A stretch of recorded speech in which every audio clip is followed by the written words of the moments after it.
আসসালামু আলাইকুম ওয়ারহমাতুল্লাহ। সম্মানিত দর্শক ও শ্রোতা, কুরআন মাজিদ রিডিং শিখা পর্বে সকলকে আন্তরিক মোবারকবাদ। গত পর্বে সূরা আনআমের ৯০ নাম্বার আয়াত পর্যন্ত আমি আপনাদেরকে শিখিয়েছিলাম। তো আজকের পর্বটি শুরু করব সূরা আনআমের ৯১ নাম্বার আয়াত থেকে। পর্বটি সকলেই মনোযোগ সহকারে দেখবেন। ভিডিওটি শুরু করার পূর্বে দর্শক আপনাদের সাথে একটু কথা। আপনারা জানেন আমি দীর্ঘদিন যাবৎ আপনাদেরকে কুরআন শিখাচ্ছি, কিন্তু ইহার বিনিময় কখনো আপনাদের কাছে আমি চাইনি। মৃত্যুর আগ পর্যন্ত আপনাদেরকে এভাবেই কোরআন শেখাবো। কোনোদিন চাইবও না ইনশাআল্লাহ। তবে দর্শক, আজকে আমি অনেক বড় একটি অসুস্থতায় পড়ে আছি। সেটি হচ্ছে, আজ থেকে আরো ৭-৮ বছর আগে পড়ে গিয়ে আমার হাঁটুর লিগামেন্টটা ছিঁড়ে গেছিল। তারপরে তারা এই এমআরআই রিপোর্টটা করার পরে তারা এটা দেখে বলছে যে এই লিগামেন্টের অপারেশন করতে হবে। অপারেশন না করলে ভালো হবে না। তো সেই অপারেশন করতে ২ থেকে ৩ লক্ষ টাকার প্রয়োজন। আজ আমার ৭-৮ বছর হয়ে গেল, এখনো আমি অপারেশনটা করতে পারিনি, শুধু টাকার জন্য। এই ২-৩ লক্ষ টাকা ম্যানেজ করা আমার জন্য অসম্ভব। তাই আমার অপারেশনটাও হয়নি। তো এখন দিন যত যাচ্ছে আমার কষ্ট তত বাড়ছে। আমি ঠিকমতো নামাজ পড়তে পারি না, রুকু সেজদা করে এবং উঠা বসা। দিন যত যাচ্ছে আমার ব্যথা আরো বেশি বাড়তেছে। তো আমার এখন অনেক কষ্ট হয়। তো এখন আমি চাচ্ছি আপনারা যদি আমাকে সহযোগিতা করেন, আমার পাশে থাকেন, তাহলে আমার অপারেশনটা সম্ভবত হবে। আমার এভাবে চলাচল করা, নামাজ পড়া অনেক কষ্ট হয়। আপনাদের কাছে আমি হাত জোড় করছি, আপনারা আমার পাশে থাকবেন। আমার পাশে থেকে আমার এই অপারেশনটা করার ব্যবস্থা করে দিবেন। যারা অনুদান পাঠাবেন, এটা হচ্ছে আমার ব্যাংক অ্যাকাউন্ট নাম্বার, আর এটা হচ্ছে বিকাশ পার্সোনাল। প্রবাসী ভাইরা আপনারা এই ব্যাংক অ্যাকাউন্ট নাম্বারে পাঠাতে পারেন। আর দেশে যারা আছেন তারা এই বিকাশ পার্সোনালে পাঠাতে পারেন। আমি আবারও আপনাদের কাছে হাত জোড় করছি। আমার অপারেশনের ব্যবস্থাটা আপনাদের মাধ্যমে হবে, আমি আশাবাদী। আপনারা যে যা পারেন সহযোগিতা করবেন, আমার পাশে থাকবেন। আমি উস্তাদ হিসাবে আপনাদের কাছে আমি হাত জোড় করছি। এতটুকু সহযোগিতা আমাকে করবেন। এখন আমার অনেক কষ্ট হচ্ছে চলাচল করতে। যে যা পারেন দিয়ে সহযোগিতা করবেন। আর অন্য দেশের ভাইরা যারা আছেন তাদের যদি পাঠাতে অসুবিধা হয়, আপনারা আমার এই যে নাম্বারে হোয়াটসঅ্যাপ আছে, এই নাম্বারে হোয়াটসঅ্যাপে যোগাযোগ করবেন। আমি বলে দিব কিভাবে পাঠাবেন। তো দর্শক, আবারও বলছি, উস্তাদ হিসাবে সকলে আমার পাশে থাকবেন। চলুন দর্শক, শুরু করছি আজকের পর্ব। আউযু বিল্লাহি মিনাশ শাইতানির রাজীম। বিসমিল্লাহির রহমানির রহিম। ওয়ামা কদারুল্লাহা হাক্কা কদরিহি। ওয়ামা কদারুল্লাহা। ওয়ামা, মা এক আলিফ টান, জবরের পরে খালি আলিফ। ওয়ামা কদারুল্লাহা। কদা, রুল, এই র দিয়ে এই লামকে ধরবে। র লাম পেশ রুল, লাম খারা জবর ল, খারা জবর এক আলিফ টান। কদারুল্লাহা। ওয়ামা কদারুল্লাহা হাক্ক। হাক্ক, কদে, কদে, কফ দিয়ে দাল ধরবে। এই দালটা কলকলার হরফ, ধাক্কা দিয়ে পড়তে হবে। কদে, রি, হি। এখানে ৩ আলিফ টান, মধ্যে মুনফাসিল। ওয়ামা কদারুল্লাহা হাক্কা কদরিহি ইয ক্বালু। ইয ক্বালু, ক এক আলিফ টান, লু এক আলিফ টান। ইয ক্বালু মা আনজালাল্লাহু। মা ৩ আলিফ টান। আং, ইকফা গুন্নাহ, নুন সাকিনের পরে ইকফার হরফ যা আসছে। আং, যা, লাল, এই লাম দিয়ে এই লামকে ধরবে। লাম লাম জবর লাল, লাম খারা জবর ল, খারা জবর এক আলিফ টান। মা আনজালাল্লাহু। ইয ক্বালু মা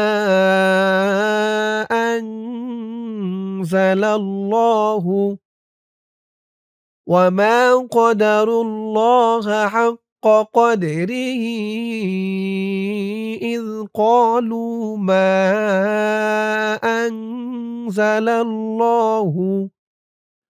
আলা বাশারিম।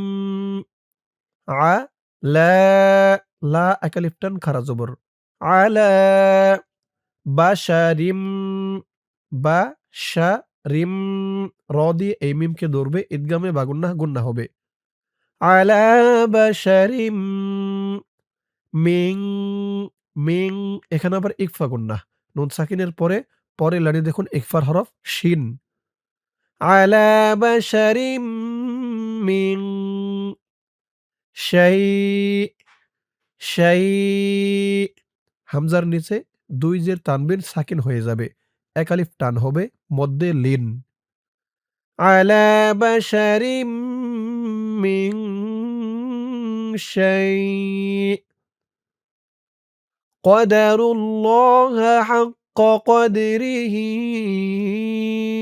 إذ قالوا ما أنزل الله على بشر من شيء قل من أن قل من أن আং ইকফা গুন্নাহ নুন সাকিনের পরে ইকফার হরফ যা আসছে। কুল মান আং দর্শক গতকালকে থেকে একটু ঠান্ডার সমস্যা যার কারণে এই গুন্নাহগুলো উচ্চারণ করতে আমার একটু কষ্ট হচ্ছে। তো সকলে একটু বুঝে নেওয়ার চেষ্টা করবেন। আং জালাল জালাল জালাল কিতাবা কি তা তা এক আলিফ টান খারা জবর। কুল মান আনজালাল কিতাবা কুল মান আনজালাল কিতাবা আয়াতের বাকি অংশ পরের পৃষ্ঠায়। ধরুন আয়াতের বাকি অংশ। আল্লাযী জাআ বিহি এখানে আলিফের উপর একটি জবর দিতে হবে। হামজা হা লাম জবর আল লাম জবর লা আল্লাহ। যী যী এক আলিফ টান জেরের পরে ইয়া সাকিন। আল্লাযী এখানে আলিফের উপরে জবর না দিলেও হবে। ওই পৃষ্ঠার শেষের অক্ষর বা, ওই বা দিয়ে এই তাসদিদওয়ালা লামকে ধরলে তাহলে এখানে থামতেও হবে না, আলিফের উপরে জবরও দিতে হবে না। তো আমি যেহেতু এখানে থামছি আপনাদেরকে শিখাচ্ছি, এজন্য এখানে থেমে আলাদা করে আলিফের উপরে জবর দিয়ে পড়তেছি। আল্লাযী যী এক আলিফ টান। যা যা ৪ আলিফ টান মধ্যে মুত্তাসিল। الذي جاء به হি এক আলিফ টান খারাজের মুসা মু এক আলিফ টান সা এক আলিফ টান الذي جاء به موسى নূরাও নু এক আলিফ টান রাও ইদগামে বাগুন্নাহ তানবিনের পরে ইদগামে বাগুন্নার হরফ ওয়াও আসছে নূরাও ওয়াহুদাল ওয়াহুদাল এই দাল দিয়ে পরের লাইনে এই যে তাসদিদওয়ালা লামকে ধরবে। দাল লাম ২ জবর দাল, লাম দিয়ে আবার এই তাসদিদওয়ালা নুনকে ধরবে। দাল নুন জের দিন ওয়াজিব গুন্নাহ। হরকতের পরে নুনের উপর তাসদিদ। নূরাও ওয়াহুদাল লিন্নাসি না এক আলিফ টান। লিন্নাসি الذي جاء به موسى نورا وهدى للناس تجعلونه তাজ জিম কলকলার হরফ ধাক্কা দিতে হবে। তাজ আ লু লু এক আলিফ টান। তাজআলুনাহু হু এক আলিফ টান উল্টা পেশ। তাজআলুনাহু করাতিসা ক র র এক আলিফ টান। কিসা কি এক আলিফ টান জেরের পরে ইয়া সাকিন। তাজআলুনাহু করাতিসা الذي جاء به موسى نورا وهدى للناس نورا وهدى للناس تجعلونه قراطيس تبدونها তুব এই বা কলকলার হরফ তুব দু দু এক আলিফ টান নাহা হা এক আলিফ টান তুব দুনাহা ওয়া তুখফুনা ফু এক আলিফ টান। তুবদুনাহা ওয়া তুখফুনা কাসীরা কাসি সি এক আলিফ টান জেরের পরে ইয়া সাকিন। সি সার উচ্চারণটা নরম হবে।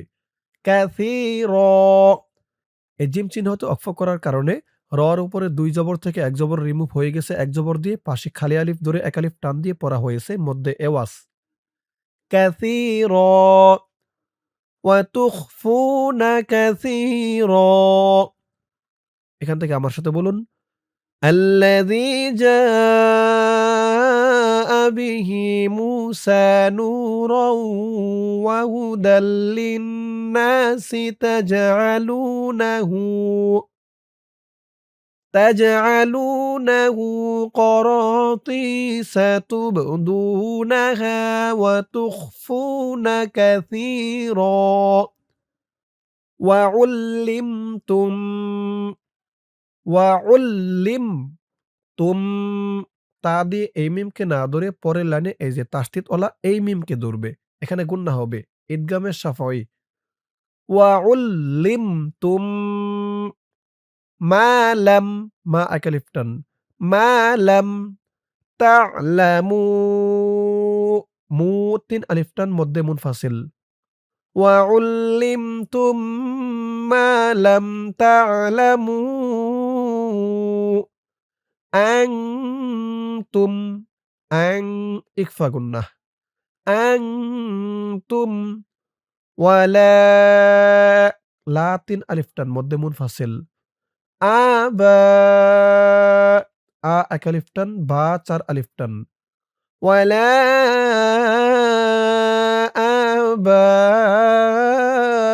আবাউকুম উকুম এখানে হামজার উচ্চারণটা করতে হবে। ওয়াওটা বাদ যাবে। ওয়ালা আবাউকুম وعلمتم ما لم تعلموا أنتم ولا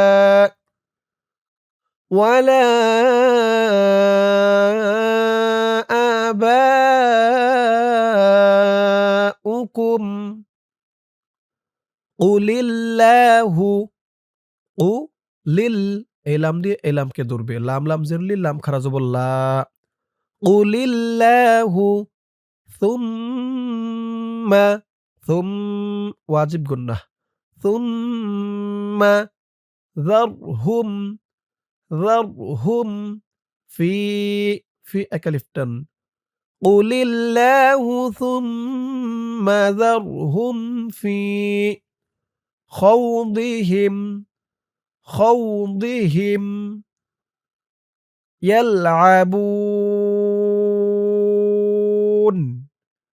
ইয়ালআবুন ওকফ করার কারণে পেশের পরে ওয়াও সাকিন এক আলিফ টানটা ৩ আলিফ হয়ে গেছে।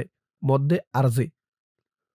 কুলিল্লাহু সুম্মা যারহুম ফি খাউদিহিম ইয়ালআবুন وهذا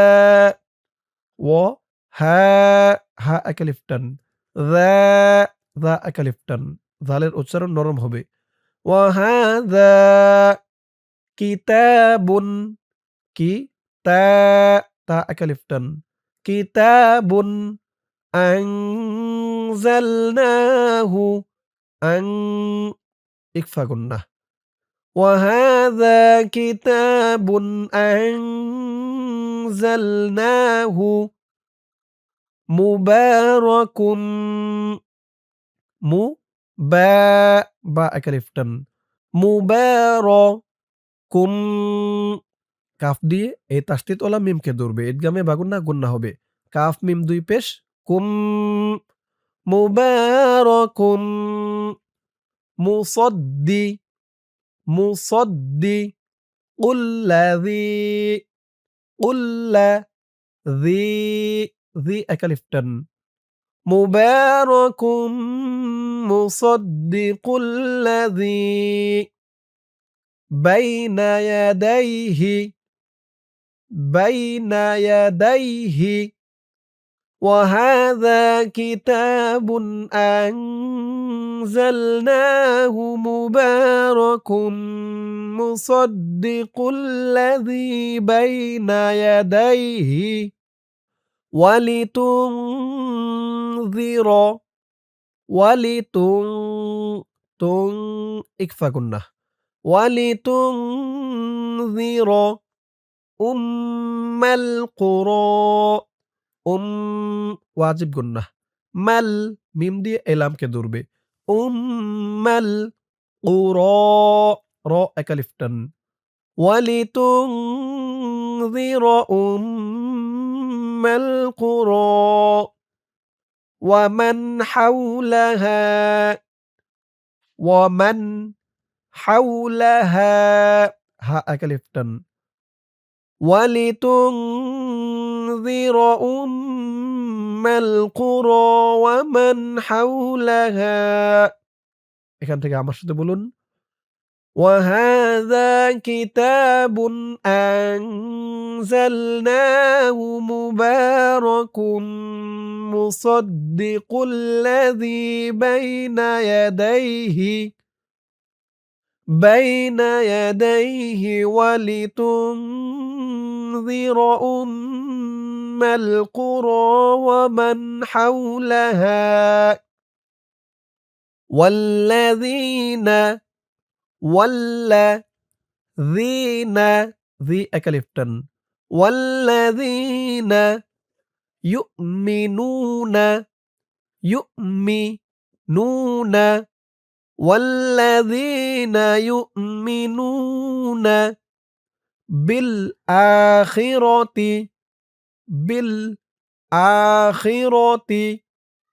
والذين يؤمنون بالآخرة يؤمنون والذين يؤمنون بالآخرة يؤمنون আয়াতের বাকি অংশ পরের পৃষ্ঠায়।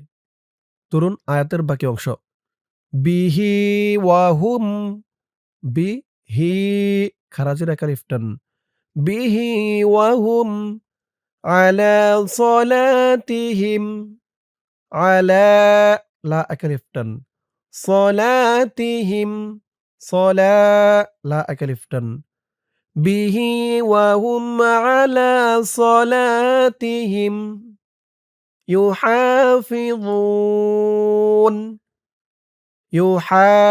হা একালিফ টান ফি যুন এখানে ওয়াকফ করার কারণে পেশের পরে ওয়াও সাকিনা একালিফ টান ৩ আলিফ হয়ে গেছে মধ্যে আরজি বিহি ওয়াহুম আলা সলাতিহিম ইউহাফিযুন। দর্শক আজকের পর্বটি এই পর্যন্তই। আজকের পর্বের মাধ্যমে আমরা কোরআন মাজিদ সহি শুদ্ধ করে রিডিং শিখলাম সূরা আনআমের ৯২ নাম্বার আয়াত পর্যন্ত। ইনশাআল্লাহ এর পরের পর্বটি শুরু করব সূরা আনআমের ৯৩ নাম্বার আয়াত থেকে। তো আজ এ পর্যন্তই। সকলেই ভালো থাকবেন। আসসালামু আলাইকুম ওয়া রাহমাতুল্লাহ।